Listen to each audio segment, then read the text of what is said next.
అదే కాదు ఏరి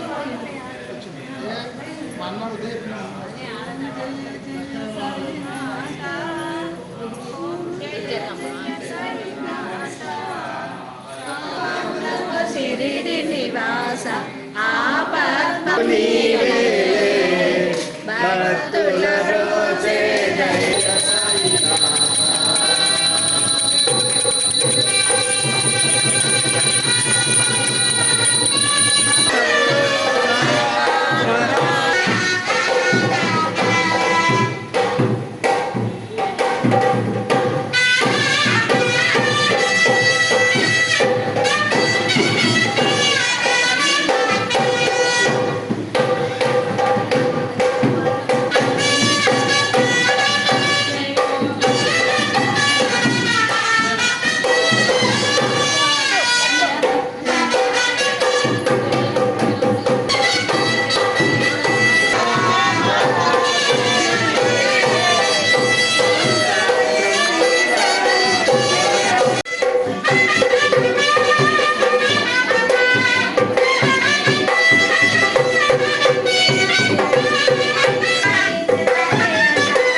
Karupam Yolite Anandakri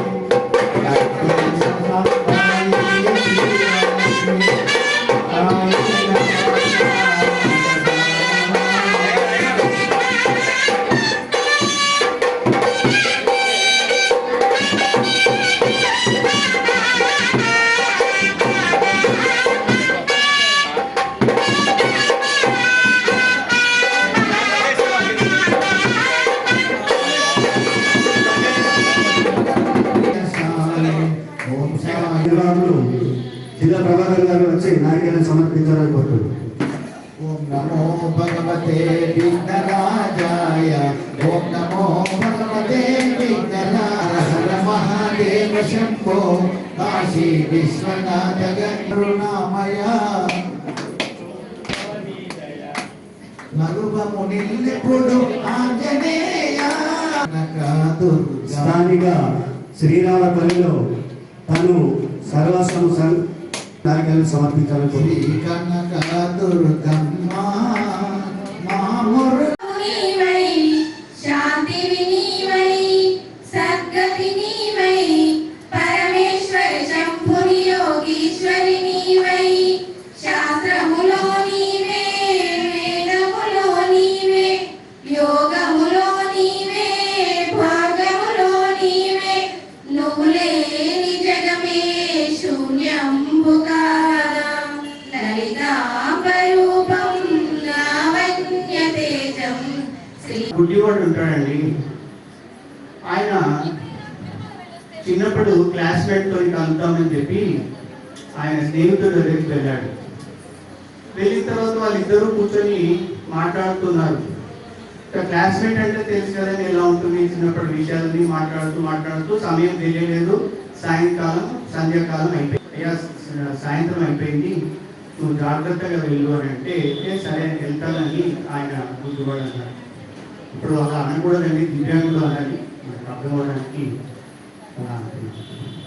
సరే ఆయన ఏం చేశాడంటే లేచి ఆయన బ్యాగ్లో నుంచి ఒక లాంతర్ తీసుకున్నాడు, కందిల లాంటిది, దాన్ని వెలిగించాడు. ఆ స్నేహితునికి చాలా ఆశ్చర్యం అనిపించింది.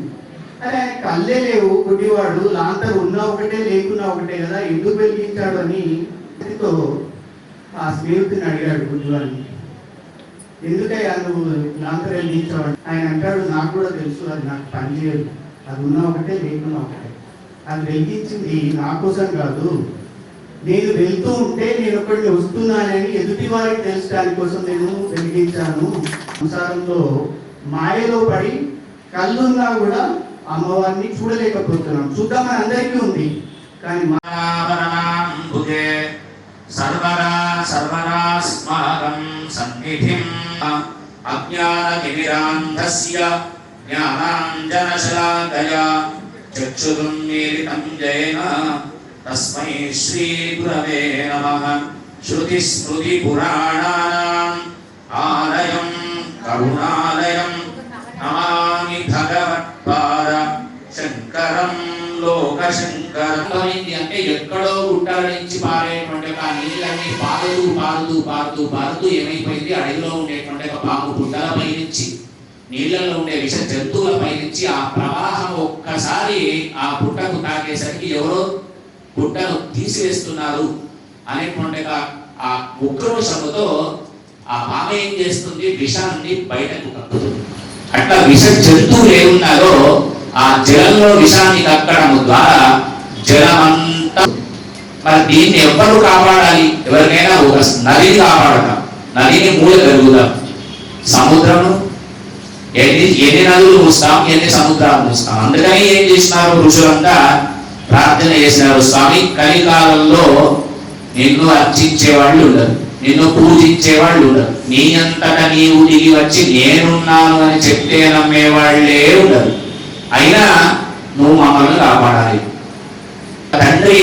ఒక తండ్రి తన సంసారాన్ని ఎట్లాగైతే కాపాడుకుంటున్నాడు, అట్లా ఈ సంసారాన్ని కాపాడే బాధ్యత నీదే అని పరమాత్ముని ప్రార్థన చేస్తే ఆయన దయామయుడై తాను అవతరించినాడు ఒక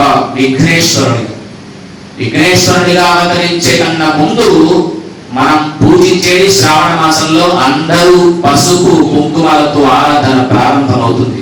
పసుపు కుంకుమలు ఏ మాసంలో పెట్టుకోకపోయినా నవరాత్రుల్లో శ్రావణ మాసంలో తప్పకుండా ప్రతి సువాసిని ఒక్కరోజైనా పసుపును కుంకుమను ధరిస్తుంది. దానివల్ల మన శరీరంలో ఉండేటువంటి తత్వం ఏడుందో ఆ తత్వంలో ఉండే చెడు గుణాలు ఏమున్నాయో బయటకు తీసివేస్తూనే మొట్టమొదటి. అందుకే సిద్ధలక్ష్మీ మోక్షలక్ష్మీ జయలక్ష్మీ సరస్వతి శ్రీలక్ష్మీ వరలక్ష్మీ వ్రతం. అందులో మొట్టమొదటి వ్రతమే వరలక్ష్మీ వ్రతం, బుద్ధలక్ష్మీ వ్రతం కాదు, వరలక్ష్మి. ఈ వరలక్ష్మీ వ్రతం చేస్తే చాలా మంది అందరికీ తెలుసు ఈ కథ. చాలా మంది దేవి ఏం చేసి సంపాదించింది, ఏ దేవతార్చన చేయలేదు, ఎక్కడ సహస్రనామార్చన చేయలేదు, ఎన్ని రోజులు ఉపవాసం ఉండలే, ఏ దేవుడిని ప్రసన్నం చేసుకోవడానికి తన సంసారాన్ని విడిచిపెట్టి 365 రోజులు తపస్సు చేయాలి. కేవలం ఆమె చేసింది పతి సేవ మరియు అత్తమామల సేవ. ఆ సేవను పొందే సాక్షాత్తు జగన్మాతనే ఆమె పెంచింది. చాలా మంది కలదు కనిపించి నీ యొక్క భక్తికి మెచ్చుకొని నీకు నేనే వరమిస్తానని చెప్పేసి తనంతటా తానే వరమించి వ్రతాన్ని చేయమన్నది వరలక్ష్మి వ్రతం. మరి వరలక్ష్మి వ్రతం చేసిన తర్వాత దానిలో మొట్టమొదటి ఏమిటి అంటే సిద్ధలక్ష్మి. ఈ సిద్ధి రావాలి అంటే ఎవరిని పూజించాలి? సిద్ధి బుద్ధి రెండు కలిగినటువంటి శక్తి ఎవరిని అంటే వినాయకుడు. కనుక ఈ వినాయకుడి పూజలో మర్మం ఎంత ఉంటుందంటే మనం చేసేది ఒక్క భోగ పైన ఇవాళ రేపు మనం చెక్కి గణపతిని పెట్టుకుంటున్నాం. కూర్చునేవాడు మహాపురోహితుడు ఏం చేసినాడంటే ఆయన రోజు ఆయన కర్మానుష్ఠానాన్ని చేసుకునేవాడు.